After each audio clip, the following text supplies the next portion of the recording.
Good afternoon. My name is Lucy Robles Aquino, and I'm the Chief Executive Officer of Hispano Care of Advocate Illinois Masonic Hospital and affiliated with Gottlieb Memorial Hospital. Today, you're going to be watching a live interactive show, and today's topic for the next 25 minutes, we're going to be discussing diabetes.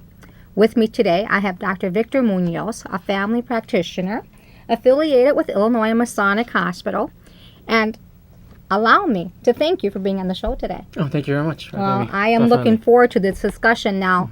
Diabetes, epidemic proportions in our communities. Yes, definitely. It's very prevalent in the community, and it affects a lot of people in different ways. And obviously, it's part cultural and hereditary, but it's a big concern because again, it is terminal. It's a chronic disease that should be appropriately treated. Right. Now, we know that in the city of Chicago, for example, I know that diabetes globally and in the U.S. is quite high statistically. And, of course, we're not here to talk about numbers today because we know it's in epidemic proportions. Now, I know that in Chicagoland area, especially in the Humboldt Park, Logan Square community, last report I read, 3.6 in the country in epidemic proportions, yet in Humboldt Park and Logan Square, it is at 20.3%, above 20% in epidemic proportions in one small community. Yes, and continuing to grow, definitely. All right. Yes. So, Dr. Munoz, what is diabetes? Well, diabetes is chronic disease. It's a metabolic disorder that basically affects the way your body processes insulin. It basically doesn't produce enough insulin or doesn't produce insulin at all. Okay. It is a disease that, like I said, does have symptoms, but it's a chronic disease, has to be controlled, and but it is very difficult because it involves your sugar levels and your diet, especially. So basically, it's insulin, which is a hormone that it's produced by the pancreas. Yes. Right. Yes, it is. Yeah, produced by the pancreas. Again, in a non-diabetic, you eat. You produce insulin, and what insulin does, it controls your glucose in your blood. Right. So basically, takes the insulin takes the glucose in the blood and takes it to where it's supposed to go.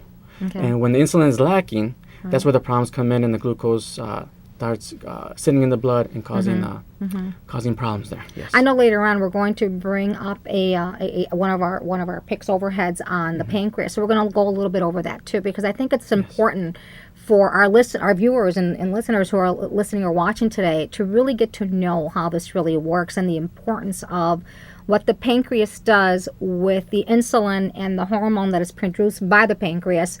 And so, when we go into our physician's offices, we're given either so much information that it just goes over our head, or we're given so little information that we really don't know exactly what's going on. And I think and that's part of also the treatment, knowing how the disease works, so it could have a better handle of it, so the patient could really take control of it. Right. Definitely. So, what causes diabetes? I mean, we know that we talked a little bit earlier, obviously, of the hormone and the insulin production and who produces it, which is the pancreas. But what really causes diabetes? Well, the cause is, again, going back to the pancreas that produces the insulin. And again, the cause, there's two types of diabetes. There's type 1, which is the pancreas does not produce any insulin, and people usually are born with it. And there's type 2, where it's kind of an acquired. Kind of adults get it, and they you don't produce enough insulin, so then the glucose then rises in your blood, or the sugar, and that then causes problems there. All right. Now, there's also gestational diabetes, right, too? I'm sorry? Gestational? Yeah, gestational diabetes. Gestational diabetes as well. Yes, that's also very common. That involves the pregnant woman when she's pregnant, where they get diabetes while they're pregnant only. Once they have the baby at delivery, then the diabetes goes away, okay? But they do have a higher prevalence of developing diabetes later on in life. Right? Yes, they do. Oh, boy. Yes. Okay, so it's very important then for women who are pregnant and end up having diabetes during the term of their pregnancies to continue to pay attention Oh, yes, definitely. Because that's critical, yes. Prevent.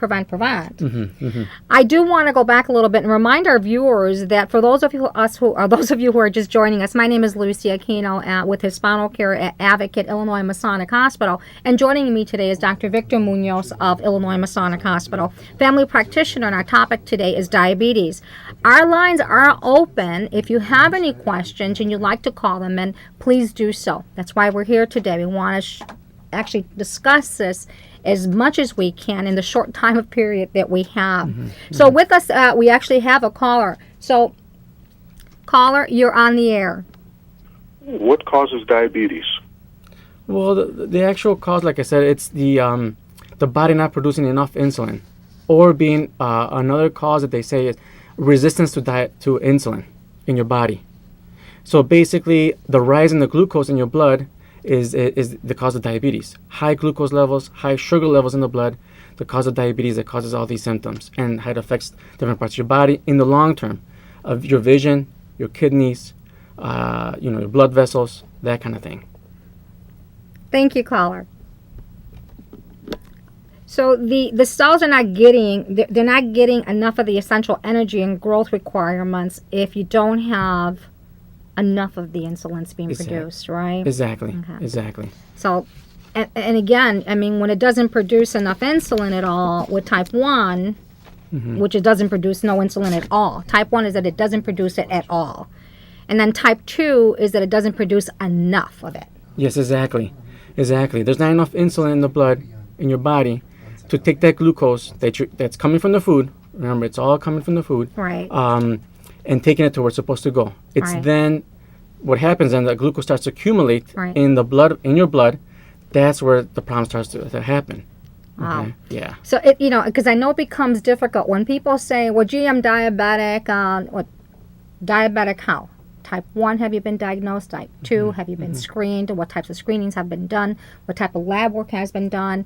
Have you spoken to your provider, your physician provider, your health caregiver? I'm sorry, we have a caller on the air. Caller? Yes, good afternoon. Quick question to the doctor. I've been floating around with my A1C average anywhere between 5.7 and 6.0, maybe 6.1. But, it's been floating like this for the last few years. So the question I want to ask you, by going up and down from 5.7 to 6 and, back and forth, would that hurt me any kind of way? But let me get up there so I can hear you. Thank you very much, caller. Doctor, from 5.7 to 6. So he's fluctuating.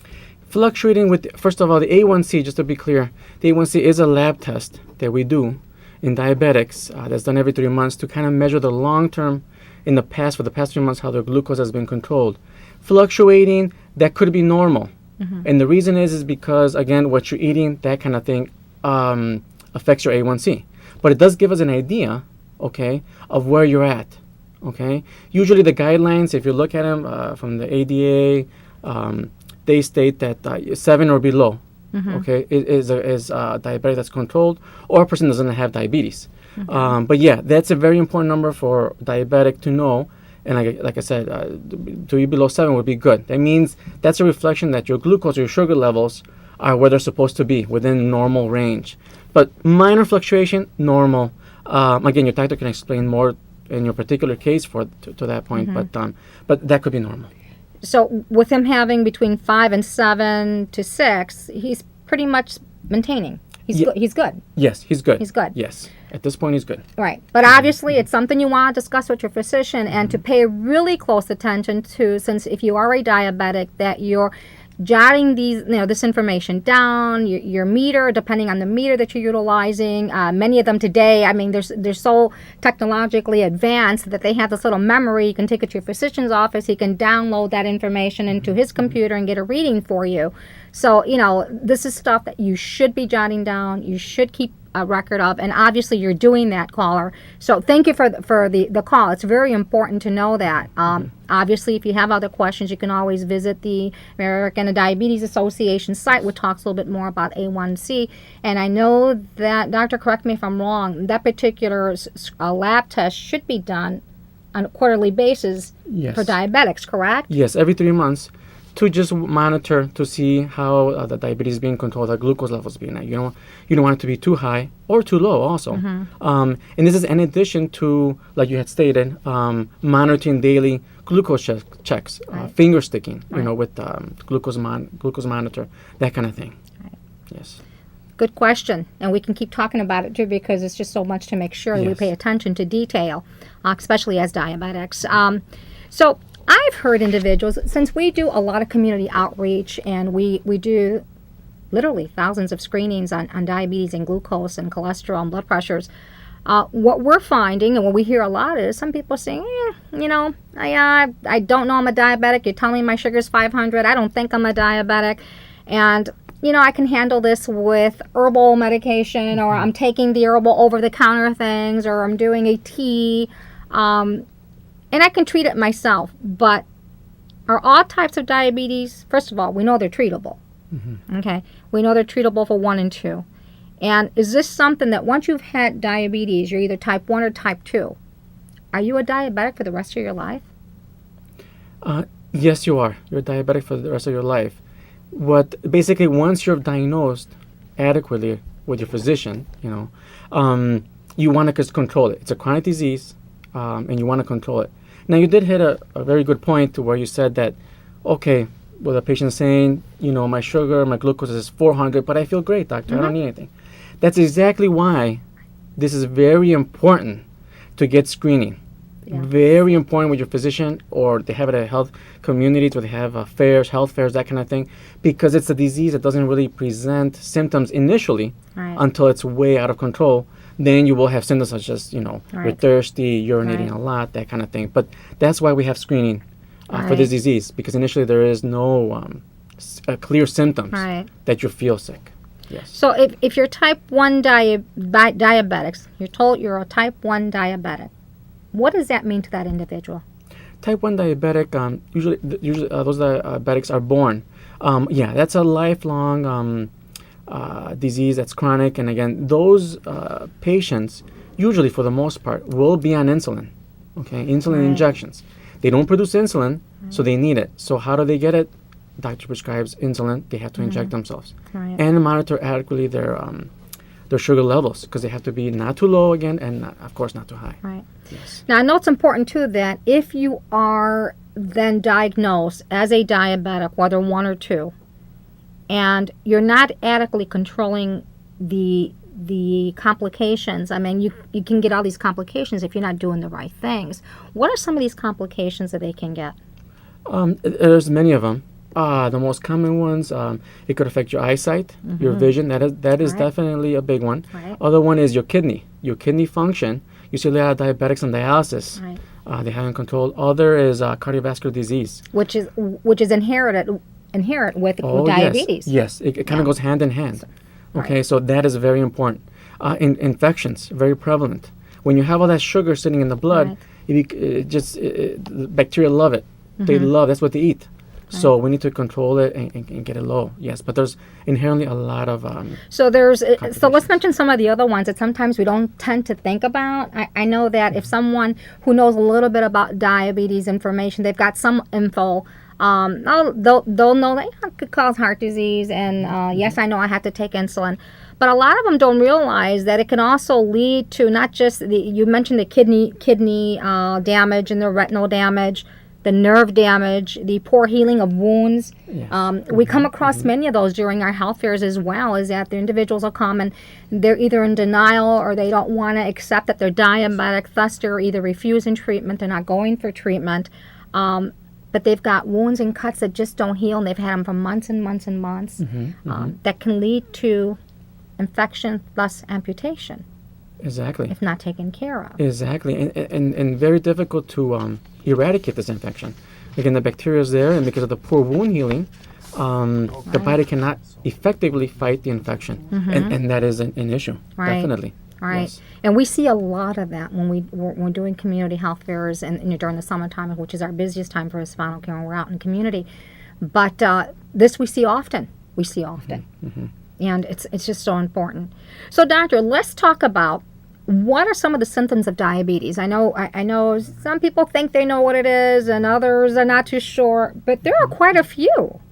Yes. Can we kind of go through those? What are some of the symptoms? One of the most common symptoms, again, once they present with symptoms, they're definitely probably more advanced diabetics. But one of them is urinating frequency and urination, frequency and being very thirsty, fatigue, very hungry all the time, that kind of thing. So there is many, but those are the most common symptoms.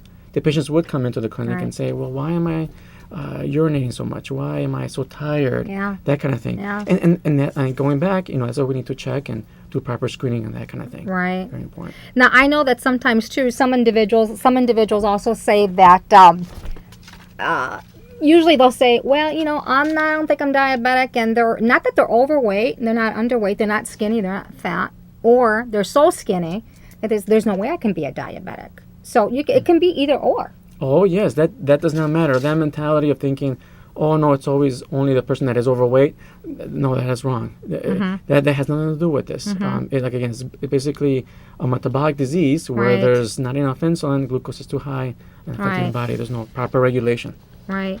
Now, I know that one of our callers just called and actually left a question for us, and one of the things that they were concerned about, why does it affect a men's sexual function? Good question. And it is something that diabetics do bring up. It affects it because, again, just like we had mentioned previously a little bit, it affects your vascular system, the blood flow. And an erection is basically, that's what it is. It is blood flow to the genital organs. And when there's not adequate blood flow there because of the disease, then it does cause impotence, and that does become an issue for a lot of people. Definitely, yes. So it has to do because of the blood flow, and it's a vascular problem. Exactly. Right. Yes. Right. Yes. Now, unusual weight loss is another one you've mentioned. A lot of folks don't think about this, but irritability is one of those things too. Yes. And obviously, if your insulin's not working properly, then the glucose that's not entering your cells is not providing them with the necessary energy that they need. So if you're hungry, tired, and fatigued, of course you're going to be irritable. Exactly. Oh, yes. You have all that That's sugar. another one big one, right? Exactly. You have that glucose sugar sitting in the blood, and it's just causing havoc. It's not, the blood becomes, think of it this way. If you have a glass of water and you keep adding sugar to it, what happens to that water? It kind of just becomes a thick, sticky fluid that cannot flow through your vessels. Right. Same thing, and I'm talking very basic here. Right. Same thing in your body. Same exact thing. Yeah, it's Yes. really thick and it just can't go anywhere. It can't go anywhere, and so Right. the vascular system is not effective. Blood flow is compromised. Going back to the healing, going back to all that. Yes. I think two other ones that individuals, our viewers should be aware of too, is gums that are red and or swollen, or gums that actually pull away from the teeth. Yes. That's one of the other ones that, That is one. Yes. right? Yes, one of it those, is. One of those other things. But I think also that numbing feeling sensation, that tingling sensation on your feet. Oh yes, that is a very important. Hands, right? It also hits the hands. too. Hands, yeah, Right. hands burning sensation when it's not really hot, but you feel the hotness again. Right. The glucose affecting your nerves, your nervous system, causing the nerves to be affected, in which they get the numbing. They don't feel. Diabetics tend to, when they get the little numbing, the tingling sensation, step on something. They don't know that stepped on something. Right. They don't know that they're bleeding. Infection, again, going back, the body can't fight the infection. And again, that's where the complications arise. And we hear that a lot too during the summertime, because a lot of the individuals that visit us for the health fairs and are getting screened for glucose screenings, I mean, you'll see some of them with cuts on their feet. They're wearing sandals, and you ask them, what happened? Oh, I got cut, but I didn't even know I got cut. Exactly. They didn't feel it. Yes, exactly. That's why every diabetic should check their feet all the Right. time. And one way of doing it is putting a mirror on the floor so you can see the bottom of the sole of your feet. Where it's very difficult to look at. And also remember that every year you need to have a foot doctor examine your feet once a year, Right. just like your ophthalmologist. Yeah. Again, I want to remind our viewers that with me today we have Dr. Victor Munoz of Advocate Illinois Masonic Hospital, and our topic obviously is diabetes, such an important topic, and it's been in epidemic proportions, and it's not something that's starting today. It's something that's been ongoing, and this is where we're at today with this. Yes. It's one of those diseases that can be preventable, can Yes. be actually watched and monitored, and it's something that you can live a normal, healthy life with Yes, exactly. Yes. in one of those most preventable diseases. Oh yeah, preventable, definitely, and it's linked to your diet, which Right. is very difficult for all of us. I mean, eating is we do this every day, 3 times a day, so it's very important to watch what we eat to prevent. If it runs in your family, be very know what you're eating.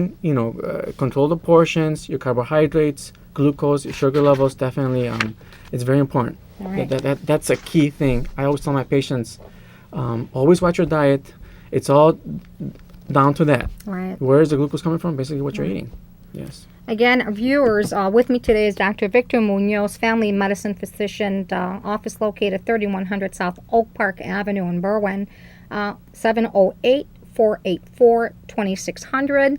If you should have any additional questions for Dr. Munoz, or he's also affiliated with Advocate Illinois Masonic Hospital. Now, Dr. Munoz, we talked a little bit about the pancreas, and I really want to come back to that because, what does the pancreas have to do with diabetes? I mean, we talked about the insulin production, but I wanted to show this overview. Yes. And so can you tell us a little bit about that? Yes. Well, basically, this is an overview of the pancreas, and just so you know, it is a cut. Right here, this right here. Basically, the stomach is there, but it is cut out. All right. So it's basically the pancreas. This right here All right. lies behind the stomach, and it's an organ that not a lot of people know about or what it does or that kind of thing. It does two functions really. It has cells in here that produce insulin when you eat. So when we eat, okay, these cells produce insulin automatically in your body, the adequate amount that you need to take care of the glucose that has entered your blood Right. to go to your cells. The second function is it produces enzymes to digest your food in the stomach. That is why it's so close there. Right. So it basically it helps digest the food, and once the glucose goes into the bloodstream, it produces insulin to take the glucose to where it's supposed to go. And again, it's an organ that not a lot of people know about. It sits right in the middle of your abdomen, upper abdomen area, and it's very important. But it is a very important organ that we have there. Yes. Awesome. Thank you. Yeah, I thought it was important to show that because, a lot of times, people talk about the pancreas. Yeah, where's that located? And the Yes. importance of it, as well. Exactly. Exactly. So we know that we talked about the function of the pancreas, and I know that. So how do you prevent complications, Dr. Munoz? I mean, we know it's a preventable disease, but how do you prevent complications? Well, to prevent complications, you need to. The key thing, simply put, control the glucose in your blood. That is the bottom line with complications. If you control it, you will prevent complications from happening. Right. Okay, that is the key thing, and that is what everybody really struggles with as a patient, is the control of the glucose. Again, it's related to your diet. Right. That's where glucose comes from, carbohydrates that you're taking in. But in order to prevent complications, I think the diet is very key, and to monitor it, as we had mentioned before, with your hemoglobin A1C, your glucose monitoring at home, doing your quarterly checkups with your physician, yearly screening exam with your ophthalmologist for vision, Right. and yearly screening for the podiatrist for your feet. And dentist. Oh yes, and your dentist. Yes, yes, very important also. But that is how you prevent complications. You want to Complications. prevent them as opposed to treat them once you already have them. Right. Very difficult afterwards. Yes. Well, Dr. Munoz, our time here goes by so quickly. Yes. I mean, I wish we had a couple of hours to kind of talk about this particular topic because it's so important.